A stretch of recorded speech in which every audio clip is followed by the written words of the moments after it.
So I was listening to the podcast on the way in. It's weird because like I've heard your voice on the podcast like a bunch of times, and now like seeing you, I kind of feel like I'm talking to a celebrity. What's happening, L&M family? This conversation is between myself, Rene, and Mr. Ryan Taylor, who's a superintendent for the elitist leak detection team in San Antonio.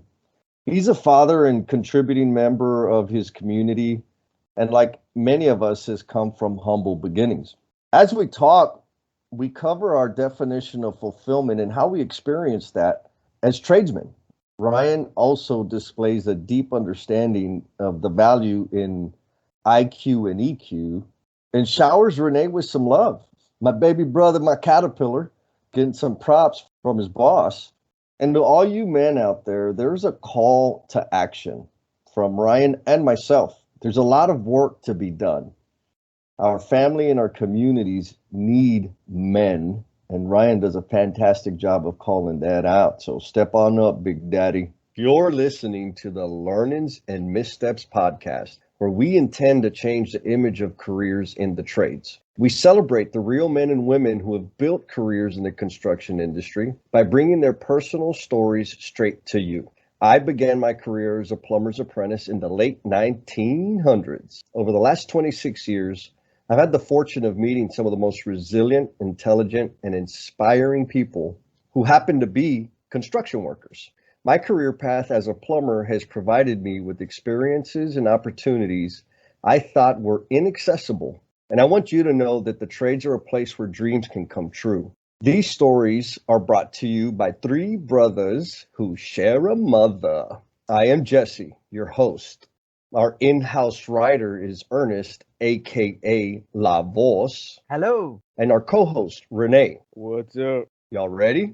Yes, sir. Dale. Those of you that are interested in some exclusive content, early access to our episodes, and supporting the mission, we set up a Patreon account for y'all to contribute even more than you have so far. We've got 4 different levels. Any level that you sign up for will get you special recognition on the video version of these podcast episodes that we're now releasing on YouTube. We got a YouTube channel, baby. Watch out. We'd love to be able to share your name and let everybody else out there know that you're behind us. So you can find each of the 4 levels to sign up and contribute at patreon.com/learnings and missteps. We love you guys, and here we go. I'll say this. I remember when Rene first told me about the podcast, we were talking. I think I probably brought it up that I listen to a lot of podcasts in my downtime, or like if I'm doing some just administrative stuff, or if I'm driving. I rarely listen to the radio anymore. It's typically a podcast, and I think I had talked about maybe the Joe Rogan or something that had piqued my interest, and then he told me about like the Jocko podcast. And Jocko, like there are some guys that are like they're a very small percentage of just savage of men, right? Yes. Ridiculous, crazy. So Rene had told me he had listened to a couple Jocko podcasts, and then probably much later on he had told me about a podcast that he was starting. So I was immediately interested, and so I think I had listened to the very, very first one, and it immediately spoke to me because he was talking about something that I have been a part of. And I mean, and I know when we're talking about the trades, right? Yep. All of these anecdotal, they all correlate with each other. Whether you're in the private industry, the public industry, Yes. It's these cultural things. This one that you were just talking to, D, you said something that just really resonated with. You were with a whole bunch of people that saw what they were doing as a failure. And I was like, man, that hits on a different level, right? Like, because we all have dreams as a kid, right? I want to be a fireman. I want to be a Superman. I want to be a police officer. And then you you kind of progress, and you're a plumber, right? Yep. or Yep. or you're working for the public utility, and so that dream of driving that shiny red truck to a fire to save somebody's life. Well, in mine and Renee's case, we're working on the hydrants, right, to Yep. supply the water for those guys. So our dreams don't always work out like we were as children, but those dreams can modify and give you a very fulfilled life. Oh man, well So said. But it's really the stigma. yeah, Like I was loving the work. My first year of apprenticeship, I was digging it. But in my head, I felt like I just, the expectations that I had received in school, from my teachers, from my classmates, from my family, all of that was, you got to go to college. And if you don't go to college, then you're a failure. And so it was that, I loved what I did, but it was a conflict of, but I'm not meeting people's expectations. right. Back then I didn't know it was that. Now I can look back and say, yeah, it was the whole expectation thing.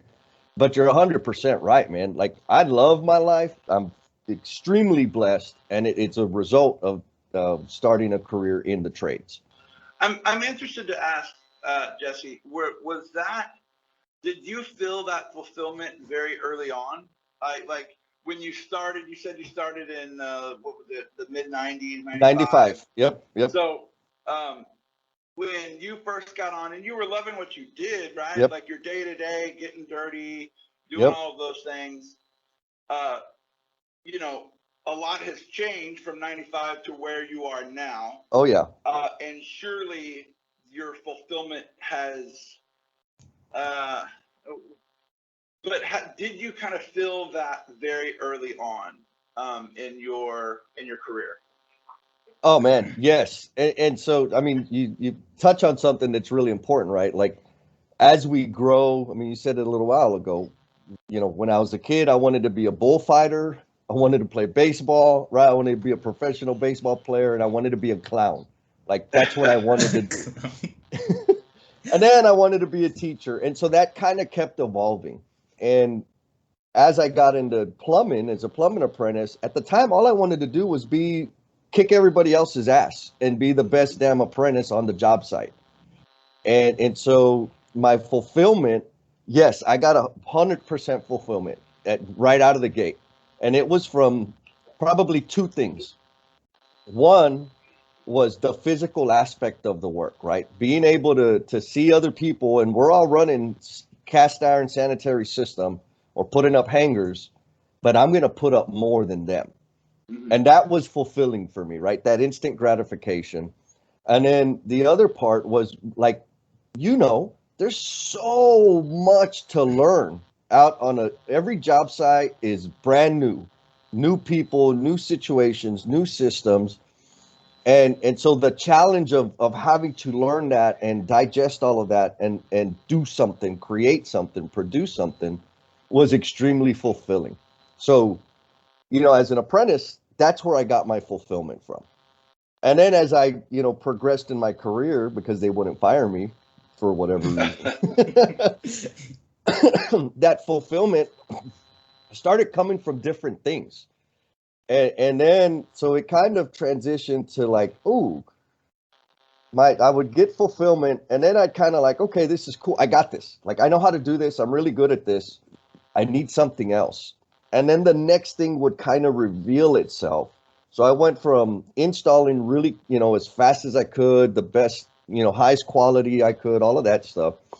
So all of a sudden, what really tickled my fancy was helping my peers, right? Like teaching the younger people that were coming in and helping people do the weird stuff that I knew how to do. So I started doing that. And then it turned into like leading a crew. First, learning how to do that, because that's, how it is. You go from an installer, and then they say, hey, you're a pretty good installer. here's all this paperwork and all this damn responsibility. Go be awesome. And like, well, shit, how do I do that? And so as I progressed in my career, there was always points of my fulfillment adapting and carrying me forward into the next evolution of whatever it is my career was going to be. But to answer your question, the very first thing was when I got out on that job site and I could put things in place and turn around and look at what I did and say to myself, I did good. That was instant fulfillment. So I think life in general, right? When you find a purpose, right? And so we all know people that are just kind of like floating down the river, right? Yes. But when you find a purpose, and whatever that is, and you can find purpose in just about anything. You know, you talked about hanging cast iron sanitary and hangers, and there is extreme gratification in being and knowing that your hands, right, actually were a part of building something or providing a service that other people are going to use. Amen. And so when you look at the trade industry, there is like deep purpose that you can find that is going to make you happy. And you know, happiness is not always about the money that you're making. Money helps. Money helps. Don't get it gives. For sure. I've always said that money just gives you options, right? Yes. It's never going to make you happy. It's going to give you options. In my industry, you know, repairing water mains, sewer mains, a priority one fire hydrant that's out that you get going back. You did that. Like there were a lot of people that were without water or had sewer backing up into their homes, and the things that you did that day gave them water or running sanitary, and they can go to bed that night, and you can go to bed that night thinking, wow, what I did really, really touched somebody's life today. Absolutely. And man, what better than that, you know? We want to get romantic about it. The trades and craft workers, the work that they do enhances the quality of life for other human beings, right? We build the buildings that people get medical care at. We like you said, we make sure that the damn crud ain't backfilling back into their bathtub. Yeah. Right? Like all of these things that we do that I think the large majority of people think are menial or brainless are supremely impactful in enhancing people's quality of life. You know, and that's why we, Rene and I was like, man, we got to do a podcast because, I mean, like I'm a tradesman. It's all the way back in the day, started a second generation plumber.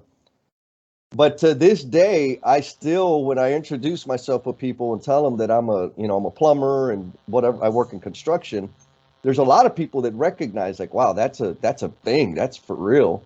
But there's also a lot of people like, oh, I mean, I was on a virtual career fair. That's what it was. So I was on this virtual career fair talking to high school students, super smart kids, right? And one kid, when he found out that, you know, I introduced myself, I'm a plumber and I do what I do now. And his question, and it was an innocent question, but it was an indicator of kind of the conditioning and the programming that's still out there. He's like, man, okay, so you're a plumber, but do you feel like you're reaching your potential? Something to that effect, right? And I'm like, oh man, that's a beautiful question. Like absolutely 100%. And so I gave him my spiel on it. But to me, I felt like that was just another indication, like this high school student has in his mind that if you work with your hands and you work in the field, that you're underutilizing your talent and your potential. And that, you know, that is 100% false. And so there's a lot of work to be done in helping people understand how amazing the human beings in our industry are. I would even challenge that statement. Like, do you feel like you're reaching your potential with, like, because I'm here in the trades, I am getting to reach that potential. I'm unlocking these potentials that I didn't even know I was capable of. Oh, yeah. That's the mission, and it seems to be gaining traction. Rene and I set very low expectations out of the gate. I know. I sure. Rene had even lower expectations than I did. But man, we're getting input. He's told me about y'all's conversations, and it's extremely motivating for us, man. And so to be able to have you on the podcast it's a special treat, I think, for both of us. Well, it's an honor for me. It really is. Man, we're right out of the gate. It's starting good with good, deep conversation. Ryan told me he's gonna come on here spitting that hot fire.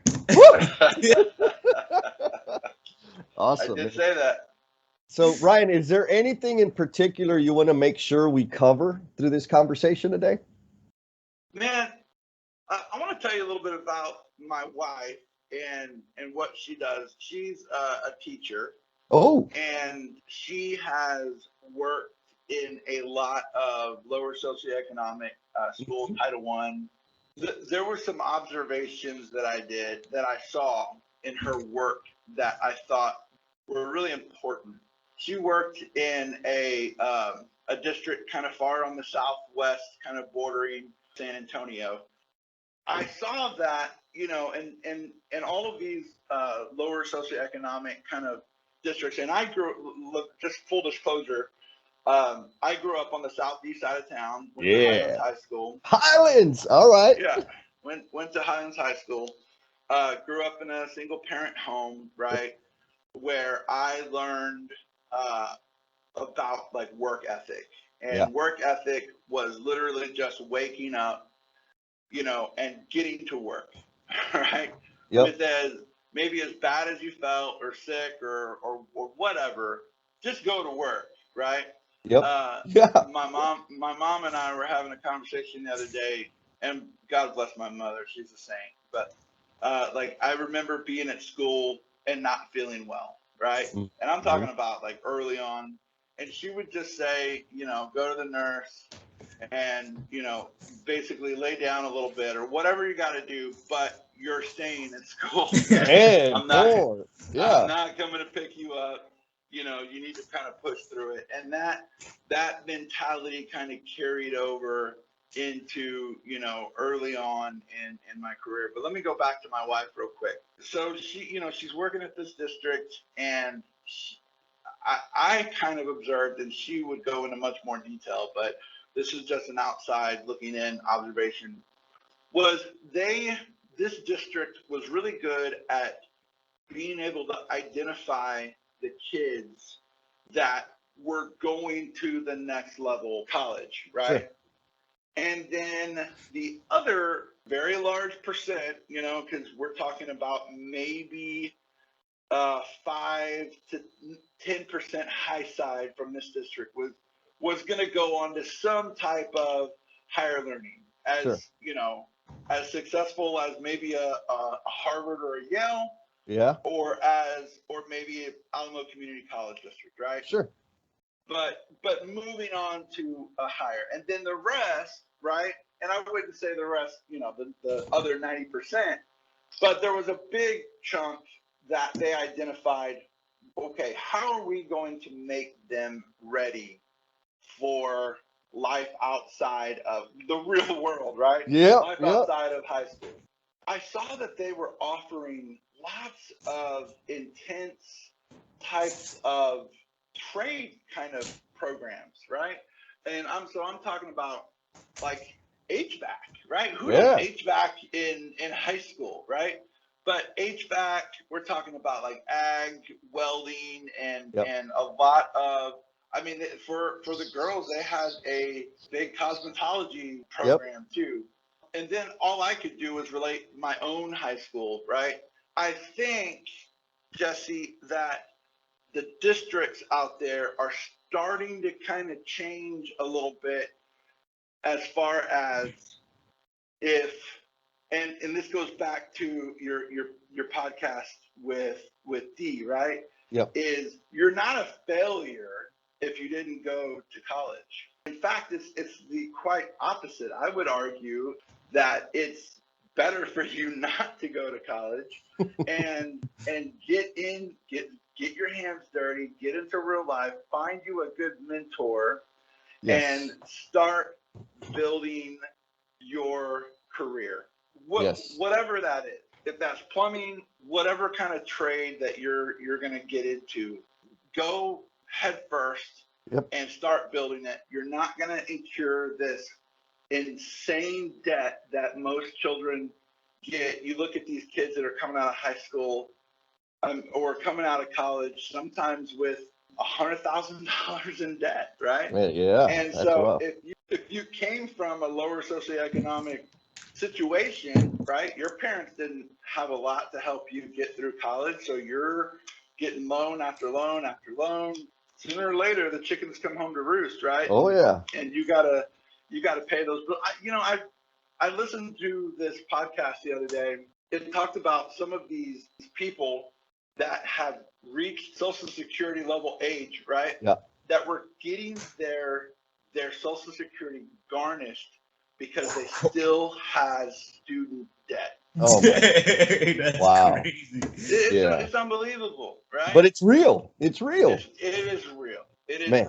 If you can get through, start building whatever you're going to do, whatever it's going to be, plumbing, electrical, HVAC, there's all kinds of things out there for you.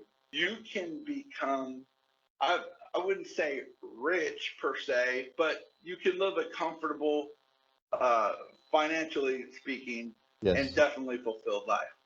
Rene, when did you graduate? Did you graduate? Did I graduate?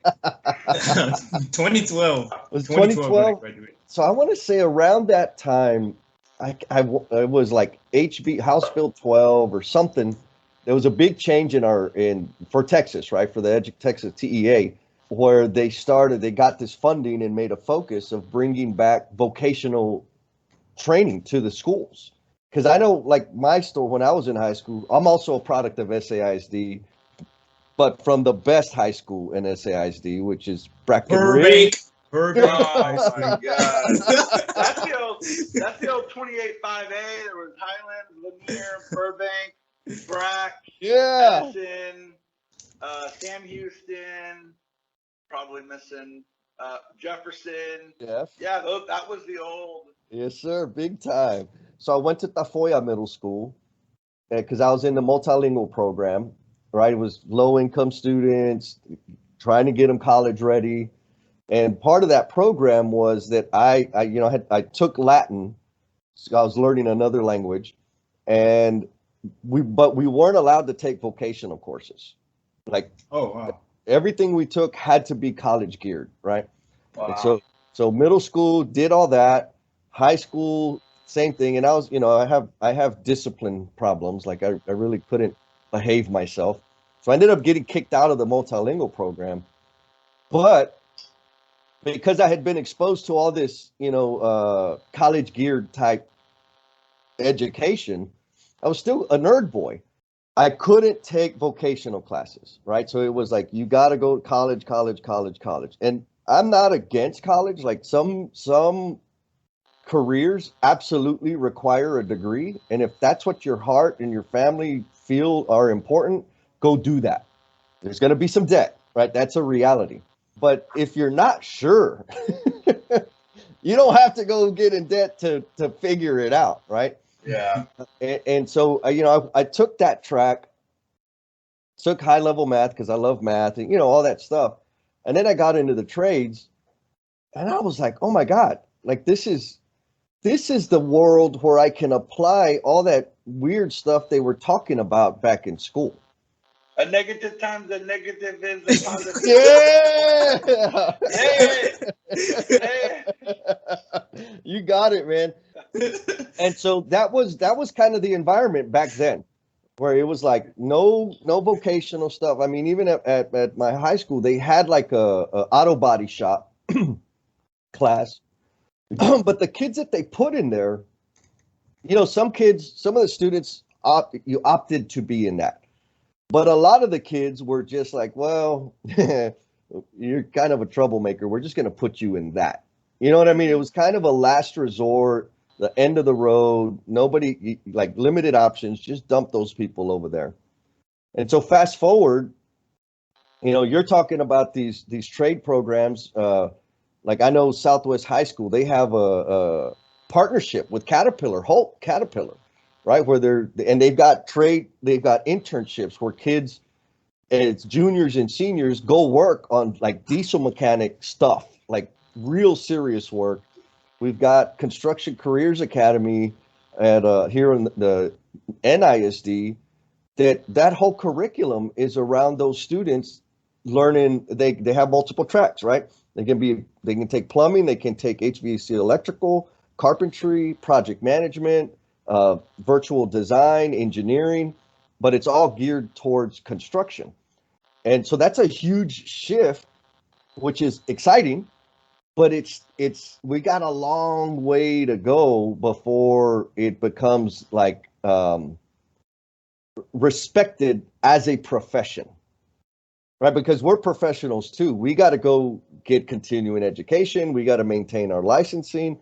We got to get our learning all up on safety, OSHA 30, all of these things that any craft worker absolutely has to continue learning. I think part of the reason educators stress and push college is really because they had to go to college in order to be a teacher.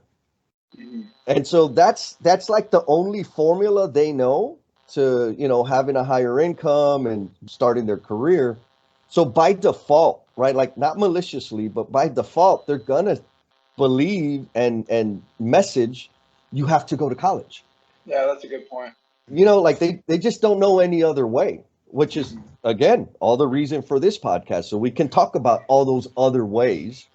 Now, that being said, there are a bunch of bad actors in the system that have zero respect for anybody that doesn't have a college degree. And that's a problem. That's That is something a problem. that we absolutely need to attack. We kind of hit a couple of things there. Let me just tell you a couple of anecdotals in my life. My brother was much more engaged in his academics. Huh? He went to Highlands, grew up in the same community, same financial situations. We joke in the family, right? Like he was the good kid and I was the bad kid. He was the brains and I was the brawn. Yeah. And so I did a lot of the athletics and he did a lot of the academics. And so out of high school, he went straight into Texas A&M. He got accepted to Texas A&M in College Station, and he got there and was absolutely unprepared, getting his ass kicked every day. Mm-hmm. But then he kind of got into a routine. I think it took him like 6, maybe even 7 years to get his bachelor's. Here is the problem. He graduated with a major. He majored in biology and minored in chemistry. Gets out, comes back to San Antonio, and guess what? He cannot find a job. And this was a big, big issue, not only for him, but for lots and lots of people. And again, most of his peers there at A&M were talking about, they grew up in that all-American mom and dad household. Yeah. Dad was a professional somewhere, maybe an engineer, that they could get their son on a track and working with a firm. So Rene didn't have any of that. So he comes home and he's like, what the hell am I going to do? And so he's like, well, I can like work in a lab. I remember he went and applied at there used to be this like a lab here in San Antonio called DPT. Remember that? It was over off of so he goes and applies. He has no experience, right? Doesn't get hired, and so now he's like, okay, what do I do? He goes back to school and he ends up getting his nursing degree.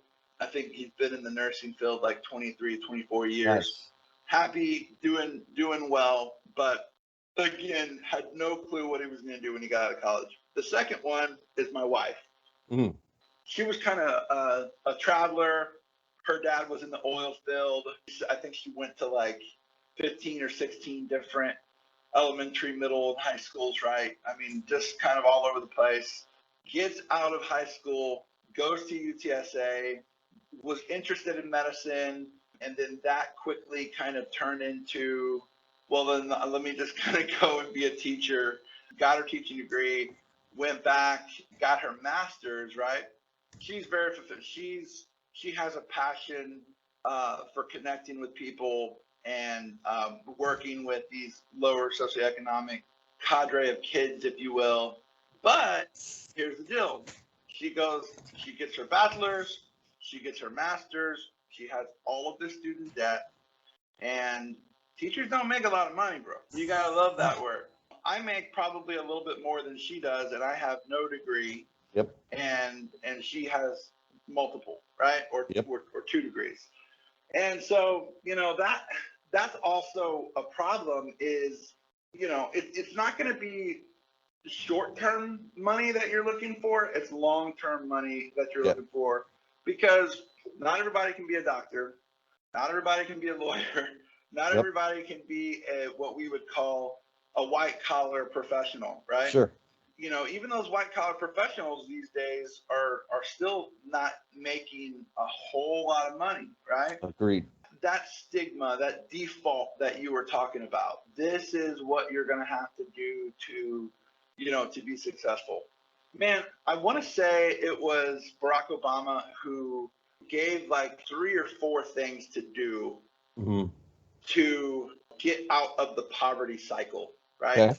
And it was like, wait till you're married to have children, graduate from high school. It wasn't like, none of it was go to college. None of it was like you had to do these extraordinary things to have a successful life. It goes back to those basics of literally just get up and go to work, right? If that is like starting out as a kid, I washed dishes at a Mexican restaurant, long hot hours in the kitchen, and it sucked, but I was there to do a job, and that's the job that I did. What's funny is for my mom and my dad, success was getting a job at the city, right? Everybody called it like the city. Oh, if you can get a job with the city, you're going to be okay. Yeah. And whether that was like CPS Energy or SAWS or City of San Antonio, right? If you can get on there and progress, you're going to be okay. And most of the time that's accurate, right? You didn't have to become an entrepreneur and own your own business and things like that. Again, you're never going to be rich, right? But you can get to a point where you'll be comfortable and be able to raise your family and be an active member of society. That's what like all these teachers and is just get out there, be an active contributing member of society, and we're going to be okay. 100%, man. I mean, 100%. Like, it took me a long time to figure out that being a contributing member of my community was more important for me, for my mental well-being, than making damn money. Right? Like, I was caught up in the, I got to make money, so I got to make this much money a year so I can buy all this shiny crap. And I did. And guess what? The work I was doing, I hated it. I was a superintendent at the time, very high stress, same arguments, same problems over and over and over again. But I had to do that work because I needed that level of income to pay for all the crap that I bought. But I was a very unhappy person because what I wanted to do was teach and develop my peers and the people within the company. But because of the responsibilities of my job, I had to go deal with problems all the time, and then so I got to a point where I paid off all my debt. And now it's like, okay, you put your money where your mouth is. And so I made a big decision. I was going to leave the organization to go work for the school district. And the job was going to be connecting the community, parents, business, and the campus. And like, I could talk, so I could do that job, right? I could go talk to people, figure out what we need to do to connect them. And that's what I was going to do. It was like a 60 to 70% pay cut, but I didn't need the money. Yeah, it was big, but I had no debt. So it was like, hell, I'm gonna go do something that's important, that I care about, that's gonna help people. So I told my company, and they said, "Whoa, time out, bro! Like, no, what are you talking about? We'll give you more money." I said, "It's not about the money." And they're like, "Man, you're crazy." Anyways, what we ended up doing is they said, "What if we let you be the in-house trainer?" And I said, "What? Like, are you serious?" They said, "Yeah." And I said, "Okay, what do you want me to train?" And they said, "Well, you're already kind of doing it. Just formalize it, give us an outline, and let's look at it, and we'll do it." And so I started doing transitional training to help people transition from installer, right, journeyman, plumber, sheet metal mechanic, pipe fitter, welder, to foreman. And then later on, we put a program together that help foremen learn the superintendent role, right? Instead of just throwing people in the deep end and letting them sink or swim, we're helping equip them to be successful at the work. Anyways, I share all of that to say I discovered that the money was the least important thing, and the most important thing was being a contributing member of the community. And back to the teachers. Teachers are, I mean, they're godsend, right? For so many people, I heard a saying the other day, every student is one caring teacher away from living their dreams, right? Because that's all it takes, is one teacher to listen to that one student, give them their time, make an investment in them, and help that young individual believe in themselves.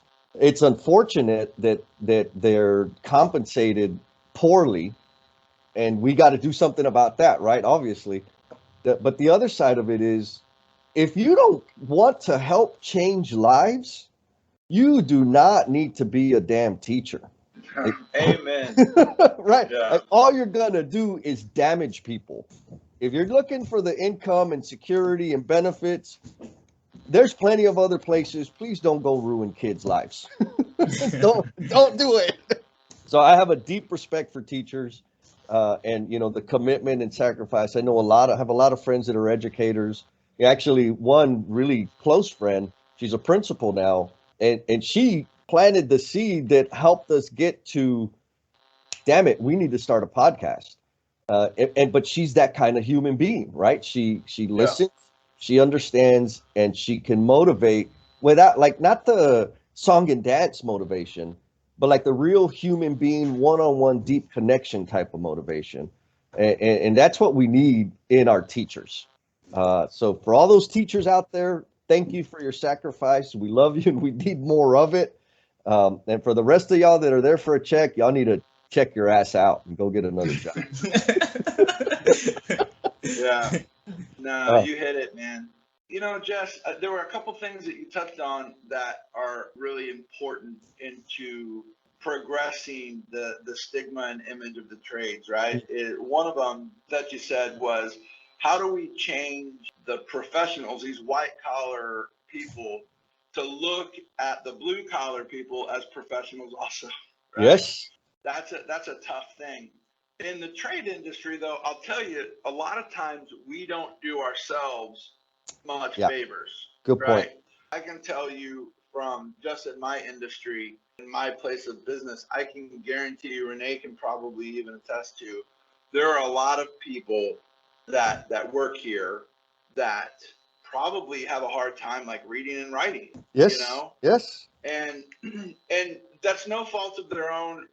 They probably didn't have that person that touched them or connected with them, right? Yep. Or they came from a very tough background. Sometimes I will drive the neighborhoods that I grew up in, right? Yep. And I lived kind of in a different area now. And let me tell you about a story. So I met my wife, and we're going to get married. Her grandmother lived not far from where I grew up. In fact, her dad went to the same high school that I did, right? Anyway, so we were looking at places to live, right? And we knew we wanted to have children. And so we really tried to put a lot of thought into, okay, what are we going to do, not only for ourselves, but for our children, right? I think every parent wants their child to have it better than they had. Yes. And again, I grew up in a very meager home, no central air heat, right? Like it was, we had roaches and mice and rats and all of Yeah. those things. Oh yeah. We thought about, well, and I had some family that had moved kind of north, and when I say north, like out of San Antonio, they moved to Blanco, Texas, and we wanted to we were the only ones kind of left on the southeast side. And so Kelly and I, we said, you know what, let's go north. So we bought a house, Stone Oak North area, and I remember being on a crew at the time. I was talking to our equipment operator, and I'll never forget. He said something. He said, "My grandparents and parents were born and raised on the west side. I will be on the west side. My children will be on the west side." There's the point I'm trying to make is we get married to these ideas, right? And we get connected to this is what my life is going to be. It was foreign to him to think about like moving out of the community that he was in. And I'm not saying like moving out of the community that he was in, because you can definitely help make your community a better place. But what I'm referring to is like bettering your life, right? Yep. Bettering your children's life. I'll tell you, if you were in a district that you struggled in, and do you think that your children are not going to struggle in the Yeah. same district, in the same community, and with the same teachers? I'll tell you, I love this teacher. His name was Mr. Peterson.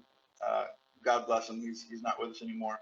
He was both my parents, my mom and dad in high school. He was their teacher, and guess who had him too? Me and my brother, Wow. right? And so Yeah. if he would have stayed around long enough, and I had children, and you see it now, right? I can guarantee you there are teachers in districts that have taught 3 generations of the Yes. same family. Yes. Is that not crazy? That's right? amazing. Like, Yeah. yeah, it's amazing. I think people get married to this identity of, well, this is what it is. This is who Yep. I am, right? And trying to turn that page to do something better. And again, you want to stay in your community. I'm not saying like that's the wrong thing to do, but do something better for yourself and your children, and you can have that life if you work hard enough and dedicate enough time and energy into getting that job at the city, right? Yeah. Where Yeah. you're gonna have good health insurance and good benefits for when you retire. You're not gonna make your pot of gold is not there. It's the long game, the long term. Yes. So Yes. Well, when I hear you talk about that situation, it's about challenging yourself and getting out of your comfort zone, right? I mean, that's how it lands in my head. And too many of us, hell, I'll just speak for myself. There was a period of time, especially when I started early as an apprentice, in my brain, it was okay to talk to this level of people, but I have no business even making eye contact with this other level of people. wow, that's awesome. Yeah, I get exactly what you're saying. and it's just what my limiting beliefs were, right? And now, I mean, it took me a few decades and some highlights, right, some gray hair, to really understand that people are people, and if you treat people like a human being, anybody will listen to you. And if you listen to them, guess what? They're more likely to listen to you. Like it doesn't matter what level they're at, what their income, what their education is. The large majority of people are just regular human beings that have the same damn insecurities, the same concerns, the same worries, the same problems that you do. And it's okay to talk to them. I mean, and so once I had that, started discovering that, then it was like, oh, I have this idea, and that person has the authority and the influence to support it. I'm just gonna go talk to him, and then it would happen, and I'd be like, oh my God, how did that happen? Like that was magic, and it really helped me understand or start getting comfortable with getting outside of my comfort zone and chasing after that next thing that I wanted to change, or the way I wanted to impact people's lives. Whereas before, I was the only person telling myself that I could not do it. Right. And so I think that's a lot of it, staying home, staying in the community, staying in the neighborhood, which is something that I do purposefully. But now I do it because I choose to. But there was a time that I believed it was the maximum of what I could achieve. I'm very proud of Rene. I know he's a goofball. I love him, and I'm extremely proud of him. But when I reflect back, I think that a lot of the learnings and stepping out of my comfort zone and doing these things that I really, a little skinny Southsider has no business doing or being involved with. I think the fact that I've done that helps him see a new landscape of what's possible for him. And that's the same thing, like you're talking about this gentleman in your story. Like, when you challenge yourself and get yourself out of your comfort zone, you set a new norm for the next generation. Right. You brought up Rene, and I'm gonna brag on him a little bit. We're talking. Yes.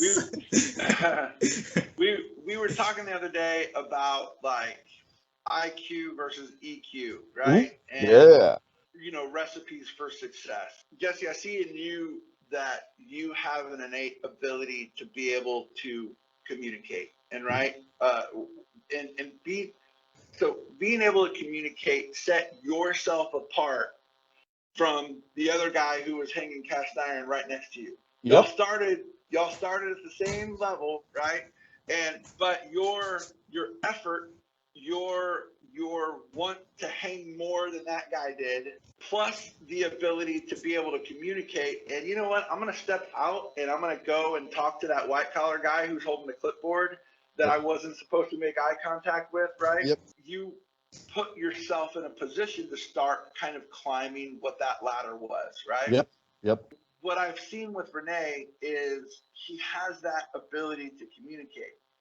Within the staff that we have, even with some of our higher level staff, our foremen, Rene will take those responsibilities that he doesn't have to do, by the way, right? Yep. And that's when, and this was like one of your second or third podcasts when the mamon word comes in, right? Yes. Right. So pinche mamon, like, what are you doing? Stop. You're making us all look bad, right? There is an effort coupled with that ability to be able to communicate and read a room, right? That's really, really important. That's when we start talking about EQ. Yes. And why EQ coupled with with some IQ is going to take you to places. Can you teach EQ, right? Can you teach it where some people are blessed with it and they know, man, maybe I shouldn't say this joke or something because I'm going to offend somebody. And we live in this hot political landscape now, right? Where can you navigate through that, right? And you probably have some people that you can be very candid with, and you probably have some people that you can't be very candid with, and you have to build that communication accordingly, right? Yes. When you're talking. Rene is really good at that.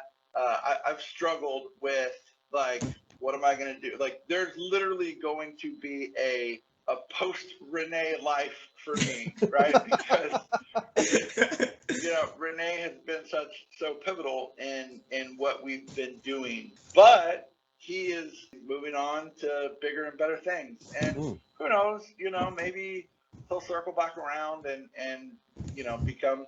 I told Rene the other day, I was like, I fully expect you to be my boss one day. Wow. I mean, the sky is the limit for him. So he's been great. So I want to piggyback on that conversation you guys just had. So I saw this really cool video on Facebook the other day. They had all these kids and they lined them up on a line outside. And they were like, okay, anybody who had both parents in their household, step forward. So at the end of this goal was $100. Whoever got to this goal first gets the $100. Okay, so they lined them up. All right, anybody who had both parents, take one step forward. You know, a lot of kids step forward. A lot of kids stay back. All right, anybody who had access to a private tutor, step forward. A lot of kids step forward, some stayed back. Renee, I have seen this video that you're talking about, and it is very powerful, right? It's a line of kids. They're standing in what looks to be like a field, right? There's a leader, and he says, okay, if you've had both parents, take a step forward. If you had access to X, take a step forward. If you had access to Y, Z. And so what you're left with is a bunch of children and some are way, way far above the curve, and some are still at the starting line. You know, that $100 is at the end, and you're like, well, these kids at the back are going to have no chance, right? To getting to that. And so that's kind of where that's a good look at society, right? Because we all have different backgrounds. We all have different skin tones. And unfortunately, we are still in an area where there are expectations of people that have a different skin tone or talk with a different accent. And, you know, that other children are going to be, you know, in front of the line. I've seen that video. I think it is very powerful, but I will say this. I'm a big, tall, white guy with blue eyes. It's funny because when I first started here at SAWS, everybody thought that I was related to another white guy that was like a superintendent or somebody high level, and, you know, they helped me get this job. The reality couldn't have been further from the truth, right? When I got in and I got with the crews, I really kind of immersed myself in what I would call culturas, right? Of what everybody was doing. And I knew what sangre de chango was. And yes. You know, because I grew up in this community, right? I mean, I was a minority. In reality, I was a minority in the community that I grew up in. You know, there are stigmas of what you look like. And I couldn't agree more. I think that is a reality. What I would push back on a little bit is that is where this victimhood mentality kind of comes into place. And, well, I'm just never going to be able to get to that $100 because I am X, Y, or Z. And fill in the blank. And my pushback is this: read to your children, okay? Yep. Read to your children. And so, unfortunately, there are a lot of people that their parents didn't get to read to them. Barbara Bush, she made a comment that I thought was pivotal. She said, it's not what is happening in the White House that's going to affect you. It's what's happening in your house, right? Nailed it. So my pushback when I see these videos, and again, they're powerful, and I agree with 90% of it, is, look, go to work, right? Go to work. Put effort in. It's not somebody else's fault when you didn't get a job, right? Or you didn't get a promotion. What are you doing to prepare yourself, right? A lot of it comes from self-realization, being able to look into a mirror. And I think this is, and I'm not, you know, patting myself on the back here, but when things are not going right, the first person that I look at is myself in the mirror. And I say to myself, what could I have done better? And I'm not going to go back and say, well, this person didn't do this. I'm going to look at myself and see. And if we all collectively do that, then I think that we're going to be in a better place. Yeah, nailed it. And what I wanted to say is I am aware that I might be that kid that's had to start at the beginning. Maybe I got a couple of steps up too, but definitely there are those that have a ton of steps ahead. Mm-hmm. But when that starting gun shoots, I'm still gonna haul ass as fast as I can to get to that freaking end goal. I'm not even gonna worry about where I am, who's behind me, who's in front of me. I am going to try everything in my power to truck myself all the way to that end and catch to that dude at the end and pass him. Like you said, like it's not what happens in the White House or anybody's house. It's what happens in my house. What do I choose to do with what I have, the resources that I have access to right now? I think that's what has separated me from some of my peers when I start to like grow and excel at a faster rate. And my goal is to teach other people that you don't have to be the victim. You have resources here available to you no matter what you look like. You just got to find them. So I would say, back to that video that you're referring to, the reality is it's not just one $100 bill, right? There's lots of $100 bills out there, and there are lots of avenues. And so, Rene, if you're starting at the end, right, and you're looking at all these people ahead of you, and if you do what it takes, you're eventually going to get to your $100 bill. You're not going to slow down. You're not going to stop. And you're not going to say, oh, man, this other kid, you know, we talk about all these privileges. And, man, I'm telling you, yes, they exist. There is privilege out there that some people do have. But I'm not going to allow that to hold me back to go get my $100 bill. Because I can't control that. I can only focus on what I can control. And What's that's in you. mine. That's me. That's Yeah. it. And it's like, I heard another awesome analogy too on NPR the other day that they made a reference to, like, life is kind of like a Monopoly game. You know, they were talking about generational wealth and stuff or whatever. And I felt like they were kind of giving a pity party to the guy that didn't start off with the full bank, you know? So, player one has the whole 2,000, player two only has 1,500, and player three has 500. If you play the game of Monopoly, the player three is always going to lose. And I was like, no, I don't think so. Because if I'm player three, I'm still going to roll that dice. I'm still going to play the game. I'm still going to roll the dice, play as hard as I can. When I see these videos and these TED Talks and things like that, like, what's the end game, right? And this is something that I always have a conversation with my wife, and I kind of like self-reflect is what is, so, you know, if that Monopoly game, and if I just never roll the dice, like, you're just telling me that this is your box. You stay in that box, right? I don't, and again, I get it. I see the disparity across the spectrum, but like, that's a defeated mindset to have. And like, well, this is what I'm always gonna be. You know, I'm never gonna. I'm a plumber, so I'm gonna be a plumber. My son's gonna be a plumber. His son's gonna be a plumber. But wait a minute, like, maybe my son's son is gonna own his own plumbing company, right? And people are gonna work for him. Do what it takes to get yourself in a prepared mindset to take that next step. And if you look at what it is that you need to work on, maybe it's communication, maybe it is the technical side. Again, we all have, you know, I'm not the most technical person on our team. What I'm good at is being able to kind of get this chess piece and this chess piece all in these positions to where the overall is going to be a better outcome. And so, you know, get your chess piece ready.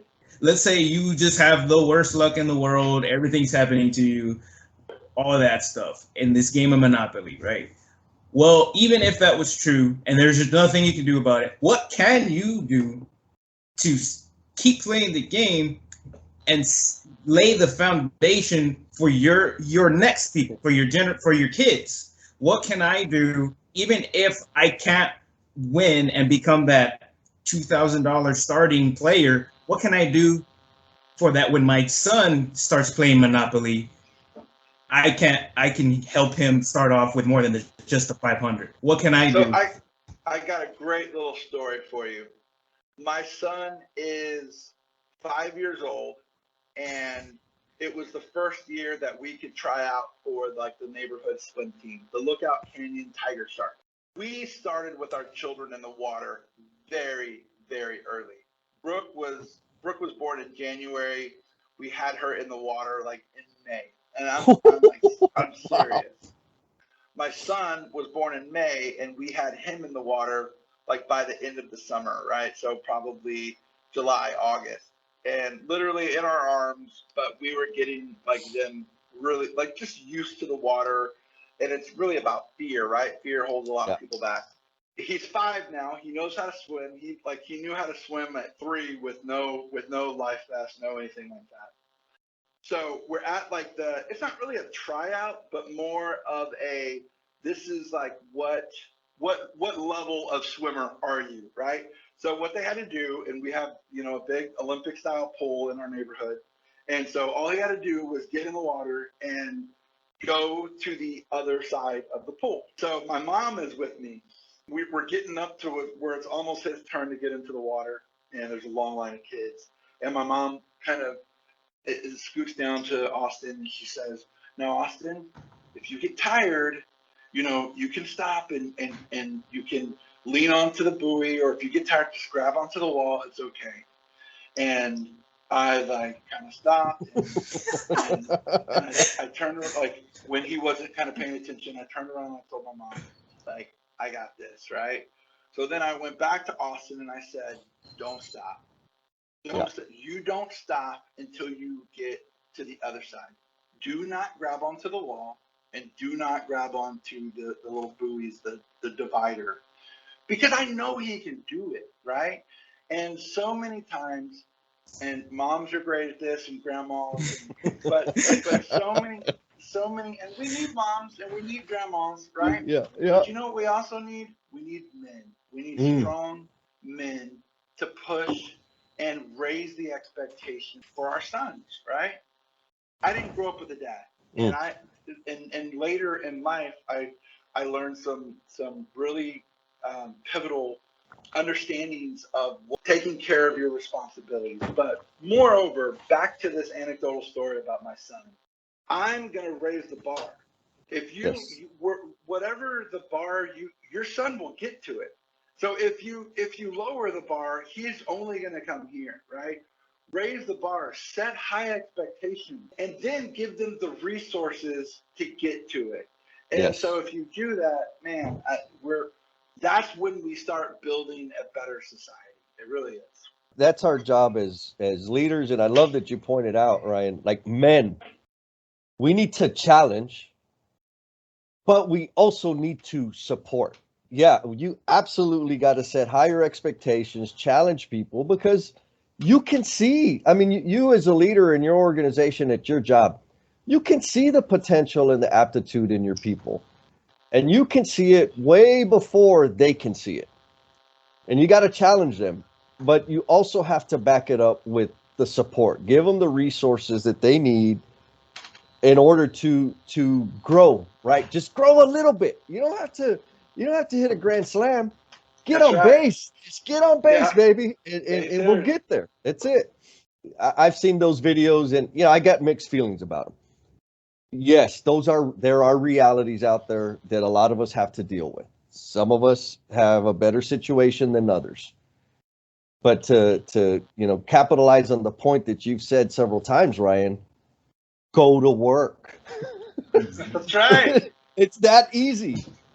Put your head down and get your ass to work, and you can change your situation. I mean, me, myself, I was one of the kids that were closer to the starting line, right? That didn't have all those other things. But here we are now, let's say back when I was 17, 18, I was probably further away from that finish line before anybody hit start.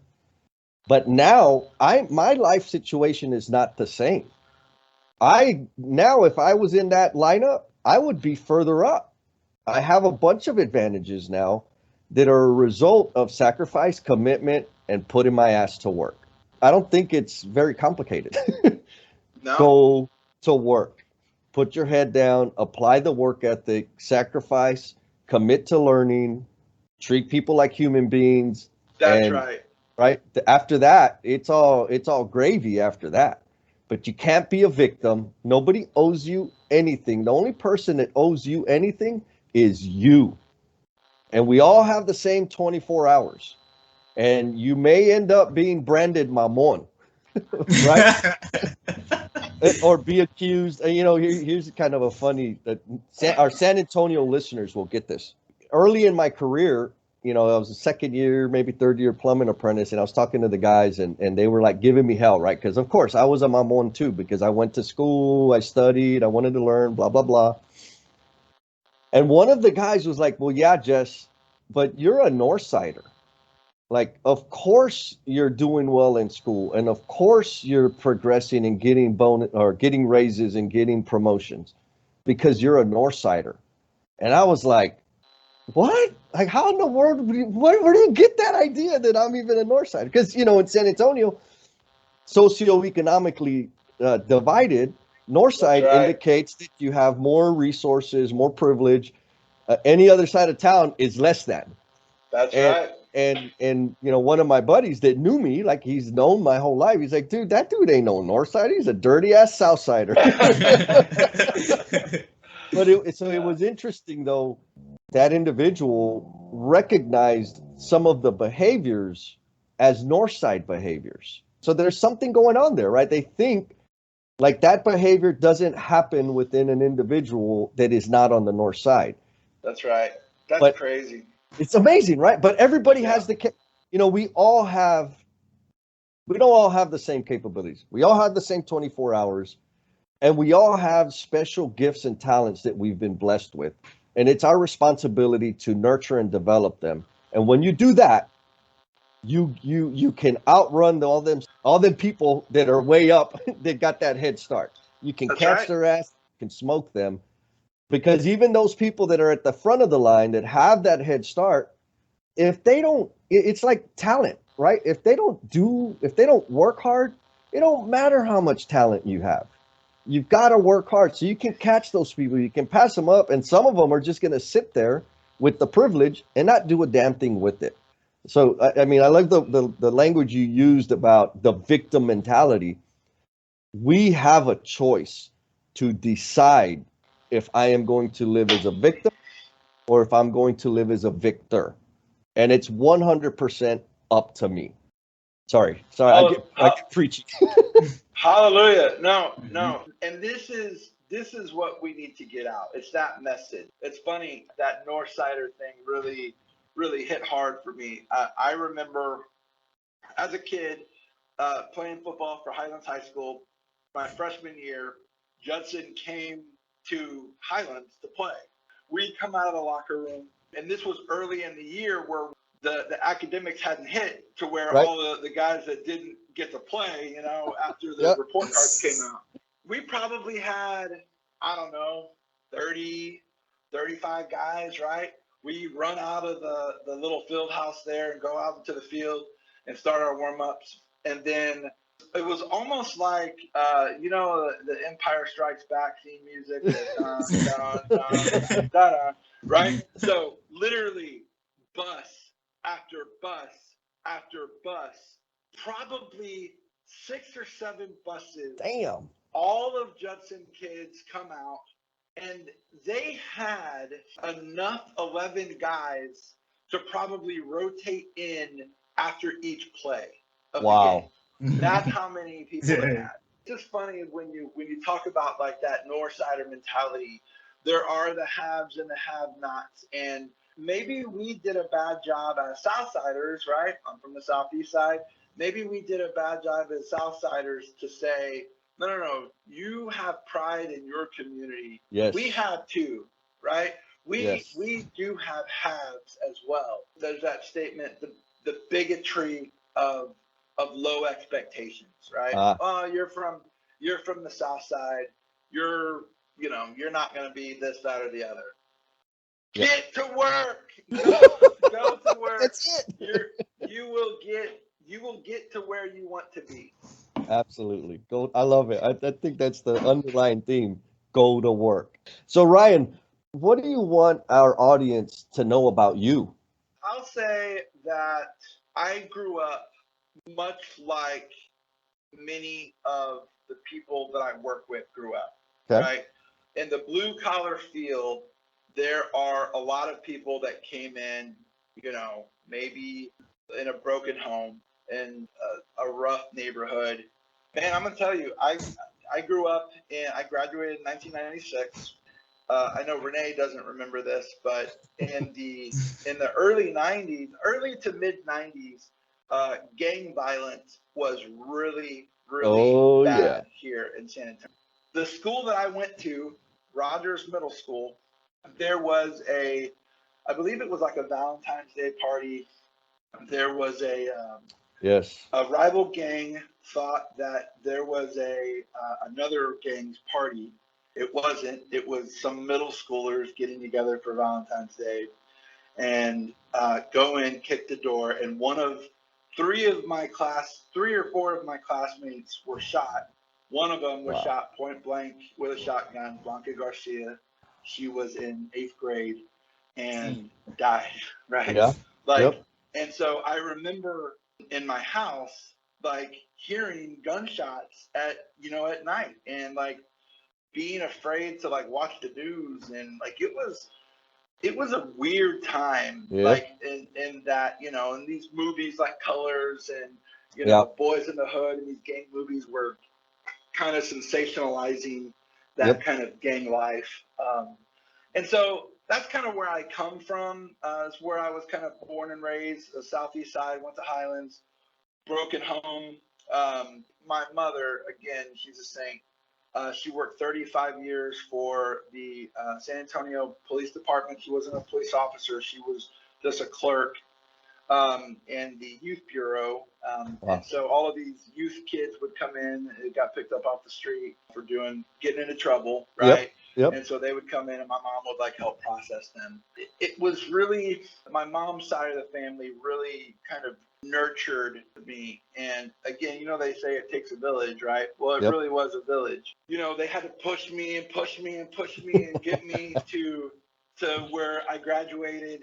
I kind of hit my midlife crisis around 18, 19 years old, because I was lost. I had no clue what I wanted to do.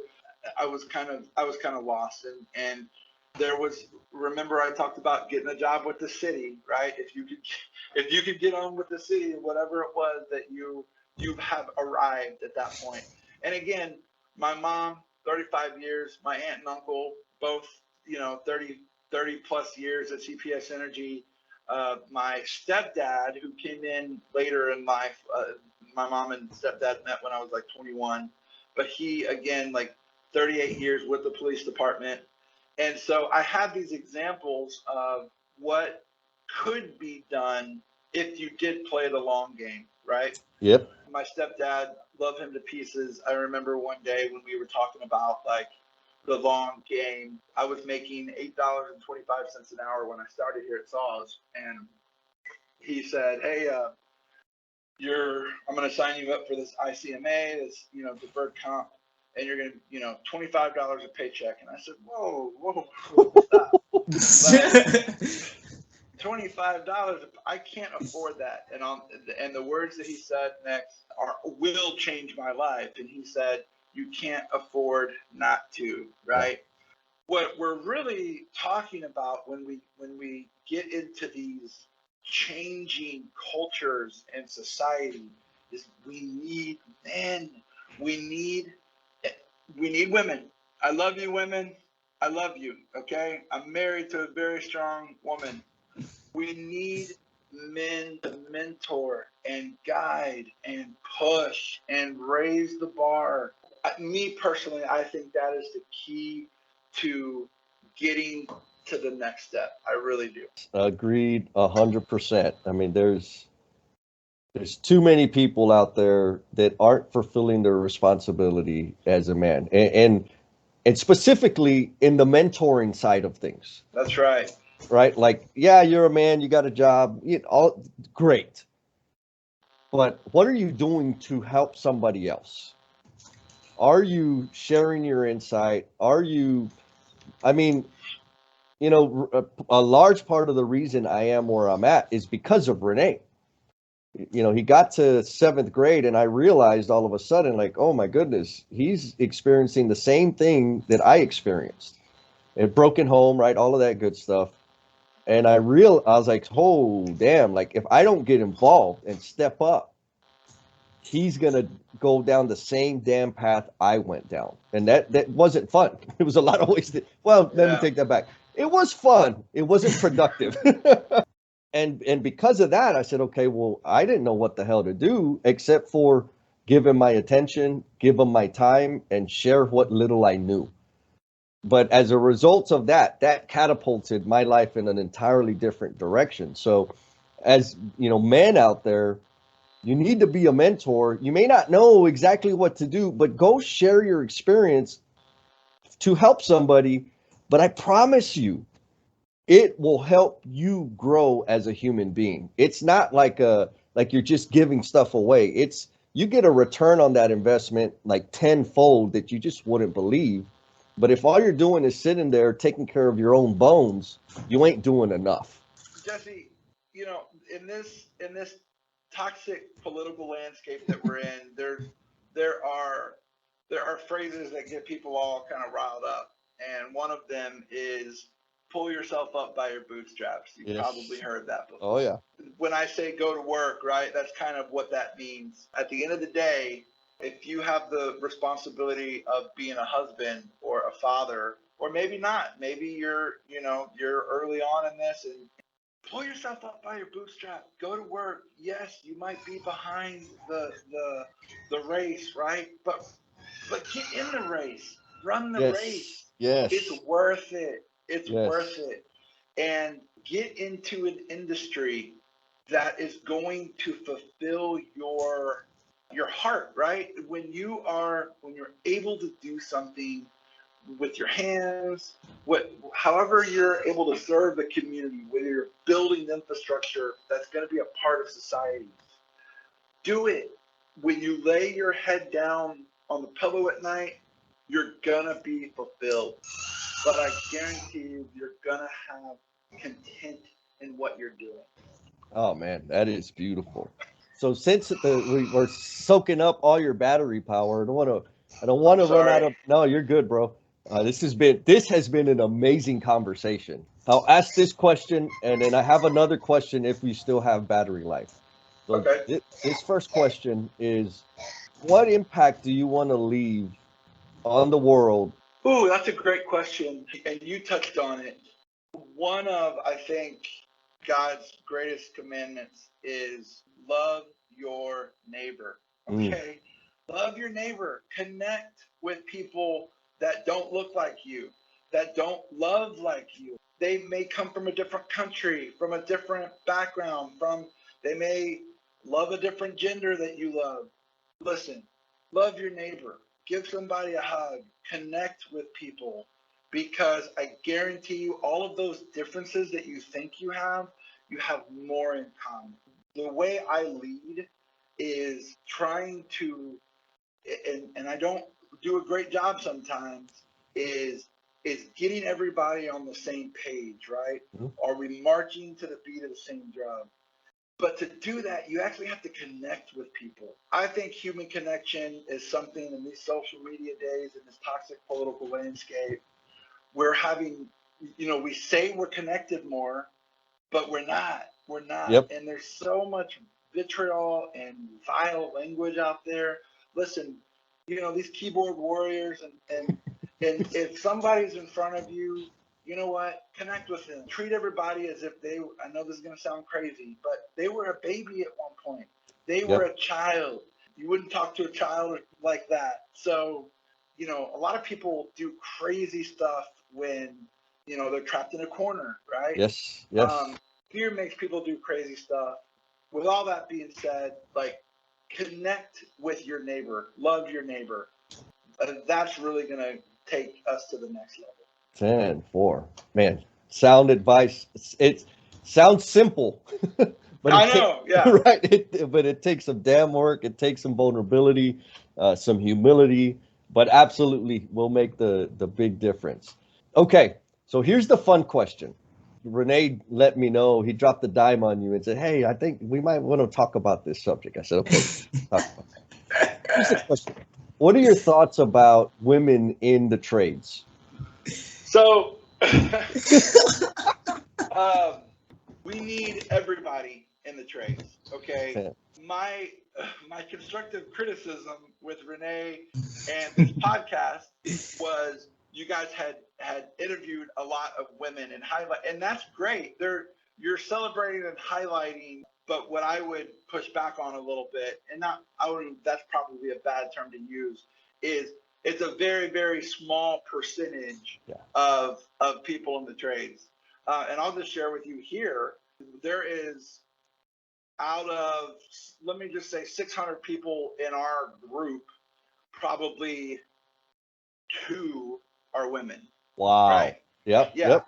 So it's just a very, very small percentage. Do they provide worth and different perspective? 100%.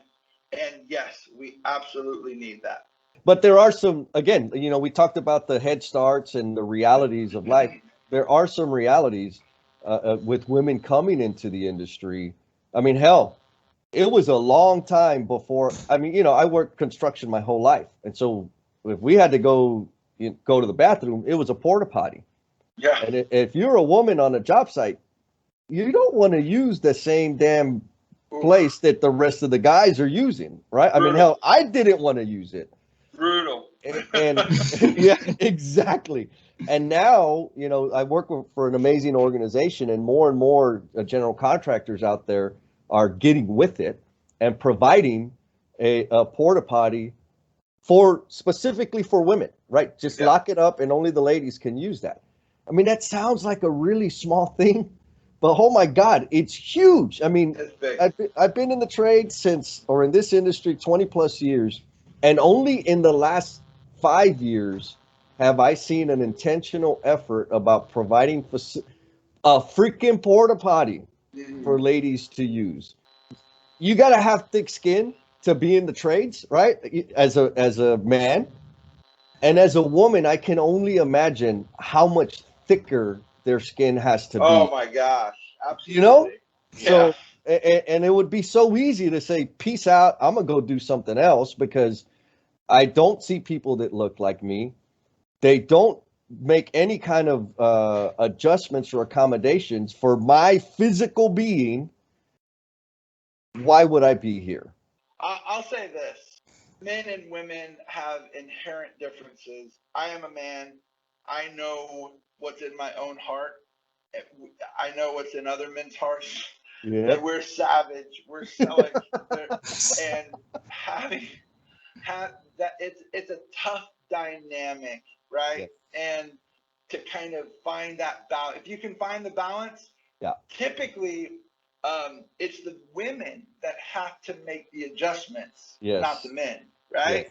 Yes. It's a very, very tough dynamic to balance. We need the balance. I completely agree with you. You said something that is really powerful, right? Is in this industry, in this type of work, women have to make most of the adjustment.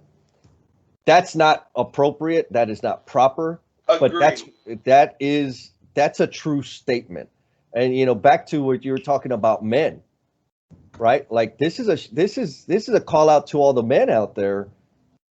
Damn it, bro! You can make an adjustment too. Don't be a shithead, right? Be respectful, appreciate, and protect these ladies that are coming into this industry. Because yes, I'm a savage too, man. But I'm not gonna go treat somebody like less than a human being because I can't control my own savagery. I think we agree 100%. Well, Ryan, did you have fun? I did. This was a very awesome conversation, and more of it needs to happen. What you guys are doing the Lord's work, man. I'm telling you, keep it up. I encourage Rene all the time. I'll encourage you, Jesse. Thank you. Stay the course. You guys are onto something. I'm telling you, you're onto something. So stay the course. God bless you guys, and I'd love to come back on one day and spit some more hot fire. Yeah, baby, bring that hot fire. Oh, this was amazing, man. Well, Rene, Thank you for bringing Mr. Ryan Taylor onto the podcast. That he's an amazing leader. It's exciting and motivating and inspiring to know that there are leaders of his caliber out there, right? In our own backyard, right here in San Antonio. So, we've been getting regular feedback. It's starting to be more and more consistent. And with that, Mr. Rene Duron, Rene Caterpillar Duron, you got a shout out you want to kick off to anybody out there? All right, so shout out to Michelle. She says, I like the way you guys start talking about real social issues on the down low. Very perceptive of you, Michelle. You see right through us. Thank you for the feedback. Spread the word. That's a fitting